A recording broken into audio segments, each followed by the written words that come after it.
Kid and Play, New York City, active since 1987. When it comes to late 1980s and early 1990s hip-hop, few acts embody the fun and innovation of the era like Kid and Play. The duo, composed of Christopher "Kid" Reid and Christopher "Play" Martin, emerged as one of the most recognizable groups in hip-hop history, not only because of their music but also their impact on pop culture.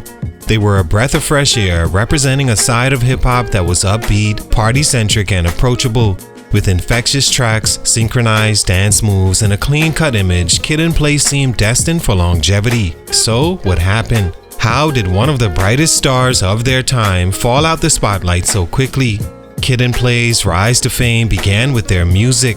Songs like Ain't Gonna Hurt Nobody, Rollin with Kid and Play, and Too Hype became instant hits, giving the duo a reputation of creating feel-good party anthems. They carved a lane that was distinctly theirs, steering away from the heavier, socially conscious rap of artists like Public Enemy or the gritty narratives of N.W.A, instead offering fans something lighthearted and fun. Their style didn't just rely on beats and rhymes, it was also about visuals and movement. The iconic Kid and Play kick step, a synchronized dance move that embodied their playful brand, became a cultural phenomenon in itself. Beyond music, Kid and Play proved their versatility by transitioning seamlessly into acting. Their House Party film series became cult classics, beloved for their humor, dance battles, and relatable coming-of-age storylines. The duo's on-screen chemistry was electric, and their success in Hollywood made the pioneers of hip-hop crossovers into film. In the process, they became cultural ambassadors for a more family-friendly version of hip-hop, a stark contrast to the genre's more aggressive or rebellious reputation. But as much as they achieved, their success was not built to last. By the mid-1990s, the hip-hop landscape began to shift. Hard-edge gangsta rap dominated the airwaves, leaving little room for the lighthearted sound Kid and Play had mastered. Their final album, Face the Nation in 1991, underperformed, and as their music career waned, so did their cultural presence. Their decline wasn't immediate, but it was steady, marking the end of a duo that seemed to have limitless potential. Although undeniable hip-hop legends and invaluable to the culture, for these reasons, their growth was stunted. What happened? Let's talk about it. Salute to my man BG on IG for this request. It's your boy JC, StuntedGrowthMusic. Let's get it, man. Take a minute to like, subscribe, and comment on who I should do next. Kid and Play's journey began in the vibrant hip-hop scene of Queens, New York, where Christopher Reid, aka Kid, and Christopher Martin, Play, first connected. Initially, the two were part of separate groups, Reid and the Turnout Brothers and Martin and Quicksilver and Super Lovers. Fate brought them together, and their shared vision for creating music with a fun and energetic vibe laid the foundation for what would become Kid and Play. The duo adopted their name as a playful reflection of their distinct personas. Reid, with his high-top fade and boyish energy, became Kid, while Martin, known for his suave demeanor, embodied Play. This dynamic allowed them to complement each other both musically and visually. Their big break came when they caught the attention of Herbie "Lovebug" Azor, a prominent producer who also worked with Salt and Pepper. Signing with Select Records, Kid and Play released their debut album Too Hype in 1988, launching them into stardom. Stunt #1, Boxed into a Corner. Kid and Play's appeal was undeniable during their peak. Their feel-good party anthems and squeaky clean image stood out in a genre that was becoming increasingly diverse. However, this strength also became their first major limitation.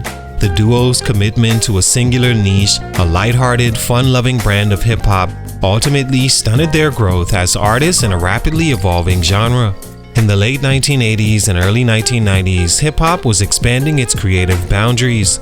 Artists like Public Enemy were using the genre as a platform for social commentary, while groups like N.W.A introduced the raw realities of street life.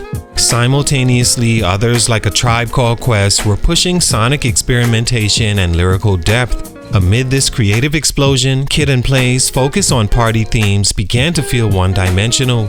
Their music, though infectious, lacked the depth and range that allowed other artists to stay relevant as hip-hop matured. While their image made them accessible to mainstream audiences, it also alienated certain segments of the hip-hop community. To some, their polished, family-friendly aesthetic fell out of touch with the genre's grittier roots. This perception created a disconnect between Kid and Play and the core hip-hop audience, which would later prove crucial as taste shifted. Additionally, the duo's decision to remain within this niche extended beyond their music. Their ventures into acting, though successful, leaned heavily into their comedic and lighthearted personas. This reinforced their image as entertainers rather than serious artists, which, while commercially viable in the short term, hindered their ability to grow creatively. By committing so strongly to their niche, Kid and Play boxed themselves into a corner. When the hip-hop landscape shifted to favor complexity, edginess, and authenticity, their brand of music struggled to evolve, marking the first major stunt in their musical growth. Stunt number 2, the shift that hurt many. As the 1990s progressed, hip-hop underwent a dramatic transformation. The emergence of gangsta rap, spearheaded by artists like N.W.A, Dr. Dre, and Tupac Shakur, reshaped the genre's narrative and sound. This shift toward grittier, more street-oriented themes presented a significant challenge for Kid and Play, whose clean-cut, playful style felt increasingly out of step with the new direction. Gangsta rap brought an intensity and raw authenticity that resonated deeply with audiences, especially those drawn to its depiction of urban realities. The music was darker, more complex, and often controversial, commanding attention in ways that lighthearted party anthems could not. Kid and Play, known for their fun dance tracks and relatable humor, struggled to compete in this evolving environment. Their upbeat sound and family-friendly image, once assets, now seemed out of place. The contrast was especially stark when considering their peers. Artists like Notorious B.I.G., Nas, and Wu-Tang Clan were redefining what it meant to be a hip-hop artist, with intricate storytelling, layered production, and lyrical depth. Against this backdrop, Kid and Play's style began to feel outdated and simplistic. Compounding the issue was the duo's limited musical output during this period.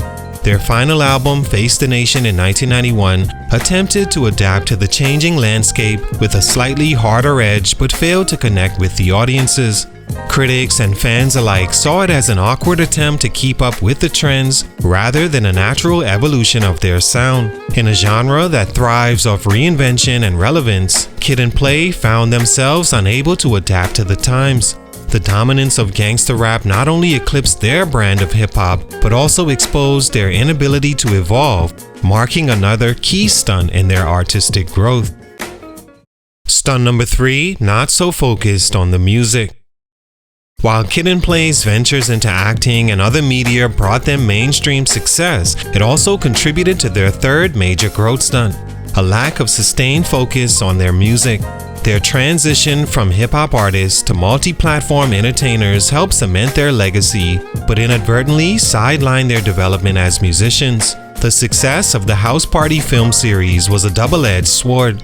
On one hand, it showcased their charisma and comedic talent, making them household names beyond hip-hop. The movies were cult hits, celebrated for their humor, relatable coming-of-age themes, and dynamic dance scenes. However, as they prioritized their acting careers, their output as recording artists diminished. By focusing so heavily on Hollywood, Kid and Play risked being seen more as entertainers than musicians, blurring their identity in the eyes of fans. This diversification wasn't at all negative, but it came at a time when the hip-hop industry was becoming more competitive and demanding. Their sporadic musical releases left a gap that others quickly filled. The duo also faced challenges balancing the expectations of their music audience with the broader appeal of their film projects. Their sound didn't evolve alongside increasingly sophisticated and introspective music dominating the charts, further widening the gap between them and the general hip-hop audience. As their star power in Hollywood began to cool off following the decline of the House Party series, they lacked a strong musical foundation to fall back on. Unlike artists who successfully leveraged multifaceted careers such as Will Smith, Kid and Play's brand wasn't robust enough to sustain them across multiple industries. In trying to do it all, Kid and Play inadvertently diluted their impact in the area that had first propelled them to stardom, their music. This lack of focus on their core craft sealed their fate as a short-lived sensation rather than enduring hip-hop icons.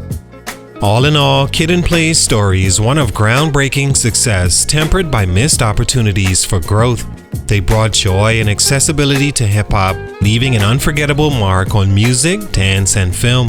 However, their commitment to a narrow niche, inability to adapt to a changing musical landscape, and diluted focus ultimately stunted their longevity. While they didn't sustain a long-term music career, their contributions to hip-hop culture remain undeniable.